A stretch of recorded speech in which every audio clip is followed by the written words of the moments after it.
Good evening. Oops. We'll redo that. Good evening, everybody. Hopefully, you all are having a fantastic Thursday, right? Yeah, Thursday. It was gorgeous out there today.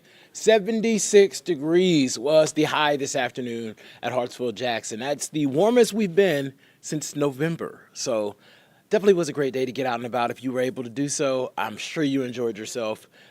Beautiful skies, good mix of sun and clouds. And even right now, the numbers aren't bad. If you're watching me right now on your phone or iPad or even on your laptop and you're at home and you have a nice little outdoor patio or balcony or something situated out there, not a bad idea to step out there. Things feel pretty good right now, but things will trend into a different direction as we head through Friday afternoon into the start of the weekend. We're talking about roughly around 3, 4 o'clock, watching some of those scattered showers moving into West Georgia, and then it's going to overspread the area through the overnight. And if you have Friday night plans, it's going to be wet. Just be prepared for it. There's going to be some rumbles of thunder. There is the potential for some severe weather, as you can see in the headline there. So that's something we're going to dive into. But our primary concern is just going to be these rain totals, guys. We picked up 2 to 4 inches of rain just a couple days ago. The grounds, yeah, we had some sunshine, but it wasn't a long enough period to really dry out things. We have lots of different creeks and rivers that are actually in minor flood stage. So with more rain, that's going to compound the issue. That's going to not only bring in the potential for there to be some flash flooding, but all this water has to go somewhere. And if the water levels are already elevated in some of these creeks and streams and rivers, that means that we'll probably see some of these rivers climb closer to moderate flood stage. That's something that we're actually looking at some of the river forecasts, and there's a couple of rivers south and east of Atlanta that we have that potential. So something we're going to stay on top of over the course of the next couple of days as this system moves in. Another 2 to 4 inches likely across a large chunk of our area, but there will be some isolated pockets that pick up a little bit more than that because we'll see some training of some cells, some stronger thunderstorms producing some heavier downpours. We'll not be surprised if there's a location here or there that gets up to 5 inches of rain out of this system. So flooding will be an issue. And even if you don't get severe thunderstorm warnings, something that you will notice is that there will be the potential for downed trees as well. The grounds are saturated, more rain, a breezy 20, 30 miles per hour wind gusts. The ground's loose because all the water that's in there is saturated. That means it takes less wind to knock over a tree. So we're not expecting this to be Armageddon. I'm not saying that. I'm just giving you the heads up that there's going to be that potential for all of these things to be part of our weather story as we head into Friday night and Saturday. And we just want you to be aware. Have that first little weather app. We'll keep you posted. Let's get through this evening, which isn't terrible. A good mix of clouds out there starting to stream into the region. We're becoming partly cloudy. The numbers are nice and warm compared to yesterday on average, about 5 degrees or so warmer. So feeling good. 68 degrees, 8 o'clock at night. It's not a bad number. 65 down in Thomaston, 59 in the North Georgia mountains, Blairsville. Hour-by-hour forecast will take us into the 50s here in Atlanta after midnight. So it's going to be a comfortable evening, mid-50s for the overnight low. Here's what you came here for, though. Something that came down the pipeline earlier today, a flood watch from the National Weather Service starting tomorrow at 7 p.m. That's extended through early Sunday morning. Now, it's not going to rain during all of this time, but remember how I set up this story? Front end flash flood potential for water that's going to coalesce, but also the runoff potential for the rivers. That's something we'll be watching through Sunday morning as all of these rivers and creeks have to crest. Also, on top of that, there is the potential for some strong to severe thunderstorms. There's a level 1 for a large chunk of northwest Georgia, areas north and west of Atlanta. But you can see that yellow highlighting that level 2, which is essentially along the I-85 corridor and points to the south and east. Potential for there'll be some damaging wind gusts. There's also a very, very low end potential for there to be an isolated tornado. We're not expecting this to be a tornado outbreak day, but there's just going to be enough instability that a rogue tornado cannot be ruled out. Our primary concern, I'm going to say this 5,000 times, is going to be the rain. It's going to be the flooding potential. So that's going to be first and foremost what we're concentrating on. The wind is going to compound that and maybe bring in some downed trees.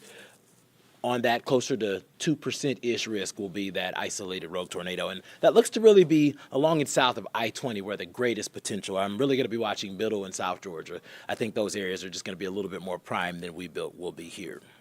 Here's how we get through Friday, and I'm expecting cloudy skies and a couple sprinkles on the windshield. So not a bad morning drive. Kids are going to be okay at the bus stop. I'm going to be okay for my morning run. I like it cloudy and mild, and it's going to be in the mid-60s around lunchtime. I may have to dodge a sprinkle or two, but nothing heavy moves in until later in the day. Check the timestamp, 5 o'clock. You can see scattered rain starting to build into portions of West Georgia. Deeper yellows and reds, especially along the I-20 corridor and points to the south, really going to start to filter northward and eastward as we head later into the evening. So at 5, there's going to be a lot of folks who have a decent commute. If you can leave work at 4:45, that extra 15 minutes may do you some good. But the further west you are, the higher the chances are that you're going to run into some of those showers.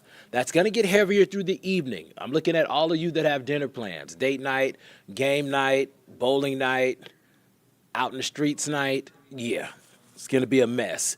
Scattered rain and downpours through the 11 o'clock hour. That's going to pick up as we head through the early morning. By around 7, the bulk of that moisture will be pulling towards the east. So there's going to be some spotty showers, but I really think I-85 and east is where we're going to see the bulk of that rain as we head into the early morning hours Saturday. Eventually, we'll lose those rain chances as we head into the evening.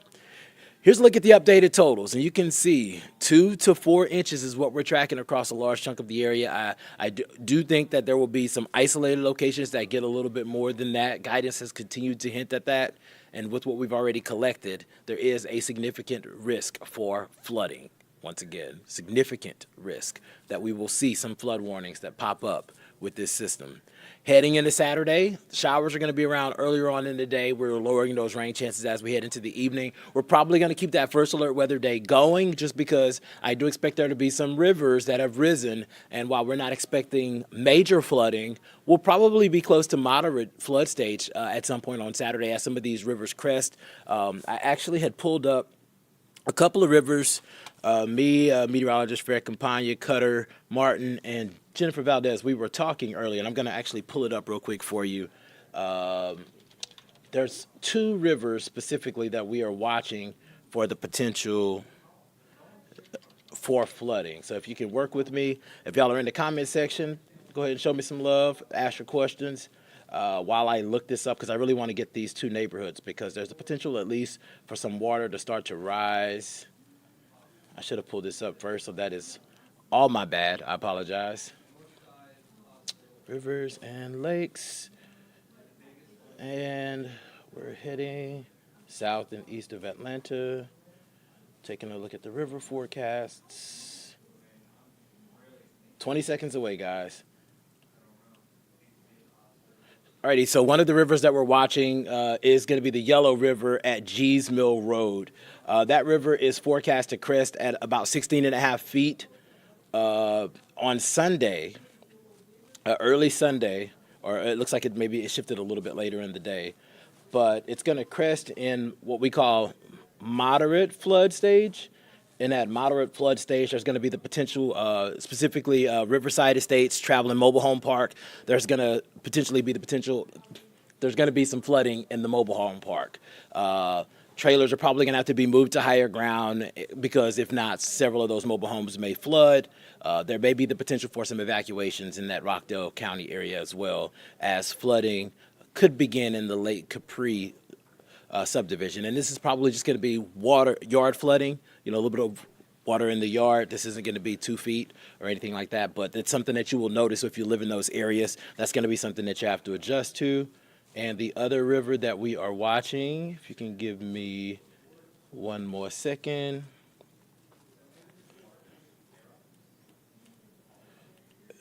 It's going to be the Yellow River at Pleasant Hill Road. This is going to be near Lithonia. For everybody in the stream, y'all know I'm country. I'm from Louisiana.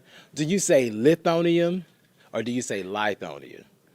Let me know in the comments. I know you can't really tell me, but if you say Lithonia, maybe just put 2 I's. If you just say Lithonia, put 1 I.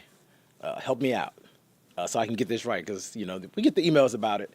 Check it out. The Yellow River at Pleasant Hill Road near Lithonia. crest at 19.8 feet. This is going to happen Saturday evening. That's going to be in moderate flood stage, just for a little bit of historical reference for folks that may live in that area or know people there. Back in 2009, it had its highest crest, and that was at like 25 and a half feet or so. This is going to be the second highest crest at 19. So while this will not be as catastrophic as that was for those folks, this is going to be definitely in that moderate flood stage territory.